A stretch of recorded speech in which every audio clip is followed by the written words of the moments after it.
benar-benar habis ya, jadi telurnya tetap terjaga kelembapannya.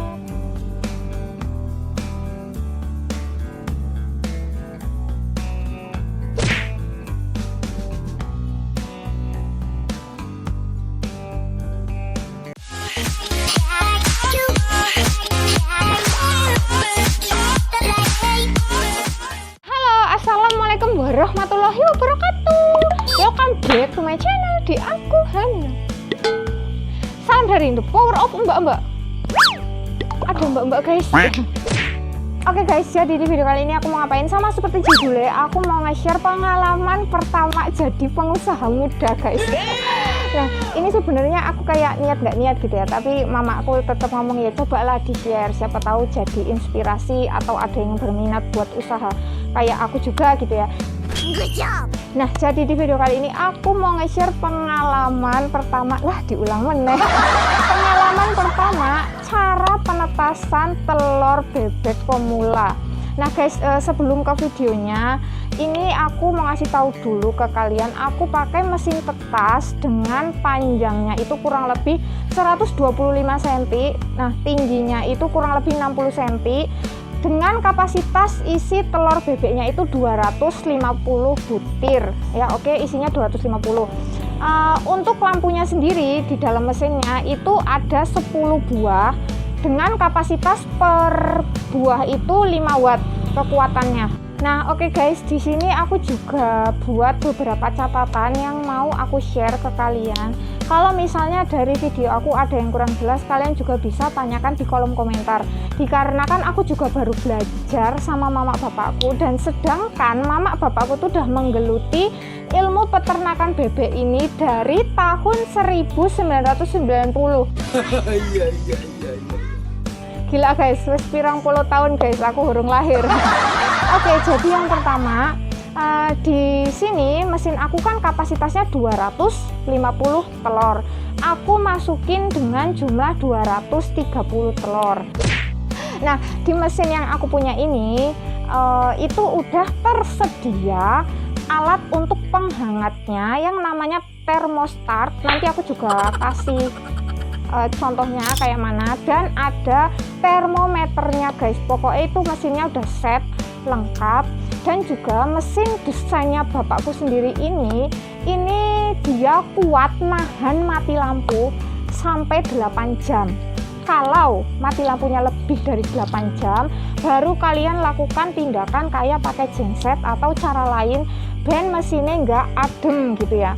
Nah tips juga sebelum kalian menetaskan telur bebek ini, kalian harus tahu kalau pas mati lampu pastikan ventilasi atau jendela mesin tetas kalian itu tertutup ya guys, jadi dia tetap hangat dan nggak ada udara yang masuk, jadi bikin telurnya itu kagol ya, nggak jadi bayi gitu. Oke guys, jadi di sini aku mau jelasin proses penetasannya dari hari pertama. Oke, jadi hari pertama sebelum kalian masukkan si telur ke dalam mesin tetasnya, pastikan kalian udah hangatin dulu mesinnya dengan cara kalian hidupin dulu. Berapa lama waktunya itu kalian bisa cek, kalau tangan kalian udah kerasa hangat, ditaruh di dalam mesin itu udah bisa dimasukin si telur bebeknya. Nah setelah dimasukin dari hari ke-1, 2, 3 kalian nggak perlu melakukan tindakan apapun, kalian cukup cek aja suhu di mesin tetas kalian, pastikan sesuai dengan standarnya, yaitu di 37 derajat atau 38 derajat. Dan guys, usahakan jangan kepanasan, jangan kedinginan. Kalau mesinnya terlalu dingin suhunya, dia nggak akan netes jadi bebek kecil. Tapi kalau mesinnya kepanasan, yo kalian ngerti lah, telurnya bakal mateng guys, jadi telur godok gitu ya, atau telur panggang. Pokoknya gitu kurang lebih. Nah hari ke-1 sampai 3 nggak usah diapa-apain ya. Hari ke-4 kalian harus udah mulai puter si telurnya, jadi kayak digunyer-gunyer gitu. Ini telur nih di gini-giniin ya, pokoknya apa ya, digunyer-gunyer gitu biar si telur muter guys, jadi angetnya itu merata seluruh telur. Nah itu hari ke-4 ya. Nah ini hari ke-5 guys, hari ke-5 kalian harus udah mulai sortir mana telur bebek fertil dan yang nggak fertil. guys, hari kelima kan proses sortir. Nah, buat kalian yang nggak tahu gimana cara sortirnya, kalian bisa pegang telurnya kayak gini. Ini bentuknya kayak gini. Sayangnya aku nggak pegang telur ya, aku nggak bawa contohnya. Bisa dipegang kayak gini, terus kalian baterai isi telurnya. Kalau misal di dalamnya ada titik merah atau titik sedikit agak mungkin kelihatan hitam gitu, itu berarti telur yang kalian masukin itu fertil atau dibuahi ya. Kalau yang nggak ada titik merah atau hitam kecilnya itu berarti itu yang nggak bisa ditetesin. Nah, selanjutnya kemarin pas aku penetasan ini, proses penetasan ini pas hari kelima aku sortir sama mamaku bapakku gitu ya, itu ada yang telur nggak fertil atau telur yang nggak dibuahi, itu jumlahnya 30 telur. Sedangkan yang aku masukin ke mesin tadi di awal video aku dijelasin itu jumlahnya 230. Walaupun kapasitasnya 250 ya, itu basing sih mau masukin berapa aja. Jadi sisa telur aku yang ada di dalam mesin selama 5 hari pertama itu 200 yang masih masuk ya untuk proses penetasan selanjutnya. Lanjut hari ke-6, 7, 8, 9 kalian cukup diguyur-guyur sampai telurnya muter dan angetnya merata. Oke. Nah, sortir kedua itu ada di tanggal sortir kedua itu ada di hari ke-10 si telur masuk mesin.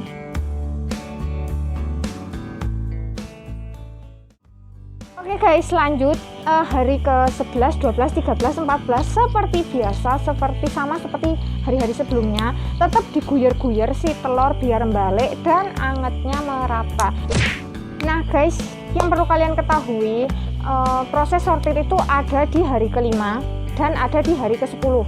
Setelah lanjut 11, 12, 13, 14 dibalik-balik atau diputer-puter, maaf kalau ada geledek-geledek mamaku ya. Nah, setelah hari ke-15 ini proses yang wajib banget kalian lakuin, yaitu si telur setelah diguyur-guyur dibolak-balik, kalian wajib banget semprotin pakai air jeruk atau air cuka atau air lemon. Jeruk atau lemon koncoan ya, jus duluran ya. Jadi aku saranin banget kalian pakai jenis air ini ya, air jeruk, air lemon atau air cuka. Kenapa alasannya? Sebenarnya guys, bisa pakai air biasa yang nggak usah dicampur pakai air lemon atau jeruk atau cuka. Tapi kalau kita pakai air yang aku sebutin 3 tadi itu mengandung asam. Jadi si cangkang telur ini begitu mau netes, dia krepek-krepeknya itu enak. Jadi brah gitu, kayak udah retaknya itu renyah gitu ya. Iya. Kalau misalnya cuma pakai air biasa itu, kalau misal cangkang yang agak atos atau bulat gitu, dia keluarnya agak susah dan makan waktu lebih lama daripada kita pakai yang air mengandung asam. Kalau air yang mengandung asam itu disemprotin, dia lahirnya bakal cepat krepek-krepek. Guys, dari hari ke-15 berapa lama kita nyemprotin si air jeruk atau lemon atau cuka ini, itu kalau aku ini pengalamanku ini dari hari ke-15 sampai H-5. Nah, emangnya berapa lama sih netesnya? Netesnya itu kalau ini yang aku belajar dari mama bapakku, netesnya itu 28 hari. Jadi hari ke-23 aku udah berhenti nyemprotin si air yang mengandung asam ini. Kalau misalnya wis arek lahiran disemprot, mati guys, kekecutan calon BBE. Nah guys, lanjut dari hari ke-23 sampai lahir ceprot hari 28, kalian udah nggak perlu ngapa-ngapain lagi, cukup diguyur-guyur seperti biasa. Dari hari ketiga cukup diguyur-guyur sampai muter ben angete merata. Dan kalian harus selalu cek suhu mesin kalian, jadi harus benar-benar standar 37 derajat atau 37 derajat atau 38 derajat. Pastikan benar-benar terjaga. Aku mau langsung share ke kalian. Pas banget malam ini si telur udah pada netes. Sebenarnya kan sudah dari malam kemarin ya, tapi aku baru sempet nge-vlog malam ini karena baru longgar waktu ini. Nah di sini total telur yang ada di mesin tetasku ini totalnya 175 butir, dan udah beberapa yang lahir yang nungguin mama bapakku. Sekarang aku mau nge-share ini sisa yang masih ada di dalam si mesinnya. Oke, kita langsung aja ke mesin tetasnya. Cus, buat kalian aku mau ngasih tahu dulu ya, kalau misalnya emang videoku ini informasinya kurang karena aku juga masih pemula, aku belajar sama mama bapakku, kalian bisa ketik aja di komentar, nanti aku bakal jawab satu-satu. Kalau nggak ada yang nanya ya nggak apa-apa ya. Oke guys, balik lagi. Jadi ini penampakan mesin tetas punyaku. Yeay, kita langsung aja mendekat guys, asal dia jangan menjauh ya. Harus ngomongnya kecelit-celitot. Oke guys, jadi aku mau jelasin dulu kenapa ini 2 kotak. Dan tadi aku jelasin kalau panjangnya itu cuma 125 cm.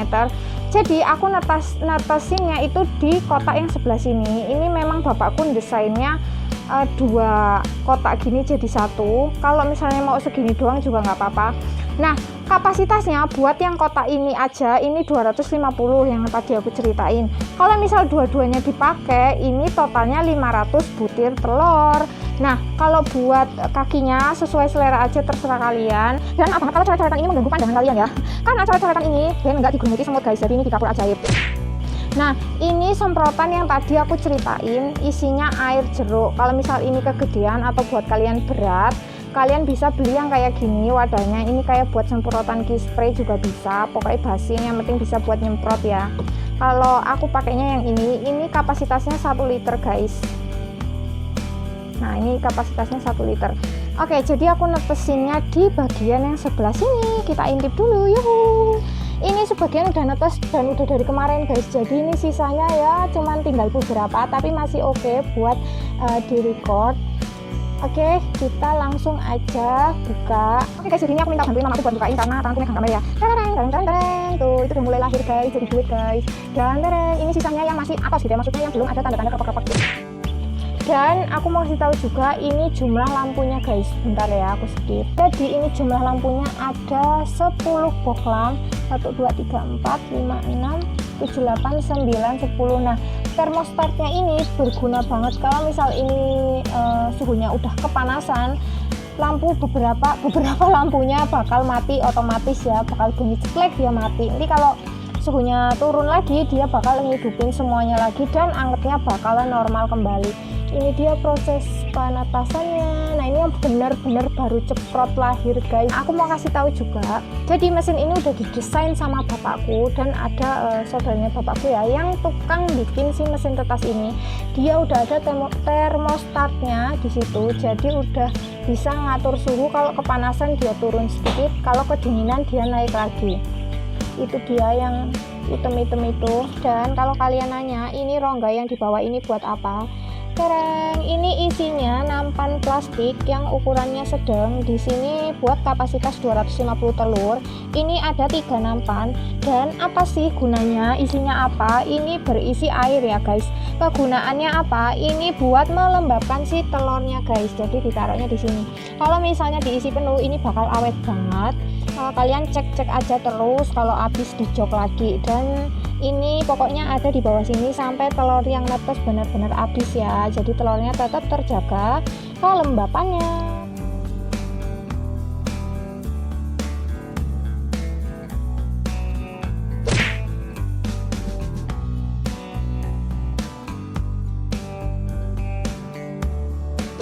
Di sini aku mau jelasin di peternakannya bapak mamaku ini ada apa aja sih, atau cuman emang netesin kayak gini doang, enggak guys. Jadi di sini bapak mamaku itu melayani pemesanan pembuatan mesin tetas. Itu bisa sesuai ukuran yang kita minta, kapasitas telur yang kita mau jumlahnya berapa, terus tingginya seberapa, itu bisa request sesuai kebutuhan kalian. Nah, juga di sini bapak mamaku menyediakan DOD atau bebek kecil ya, meri. Ada juga DOC, anakan ayam kecil yang baru ceprot lahir. Juga di sini ada calon bebek indukan buat kalian yang nyari bebek buat dijadiin bebek petelur. Di sini juga ada. Dan juga satu lagi, mama bapakku juga menyediakan telur bebek fertil atau telur yang udah disortir buat ditetesin gitu. Oke, jadi kurang lebih segitu aja videonya. Buat kalian yang baik hati dan tidak sombong, jangan lupa subscribe, tombol merah ada di bawah sini, ting, dan jangan lupa aktifkan loncengnya supaya kalian nggak ketinggalan kalau aku Hana upload video baru. Semoga video ini bermanfaat. Kalau ada yang kurang jelas kalian bisa tanya di tombol komentar, di kolom komentar. Jangan lupa juga klik tombol like yang ada di bawah sini. Doain ya guys, semoga semua telur bebeknya dari sisa yang 175 itu udah nggak ada yang gugur lagi, alias lahir semua dengan waras selamat.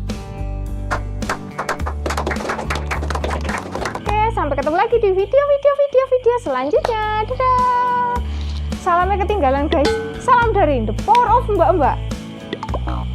Ada mbak-mbak guys. Dadah.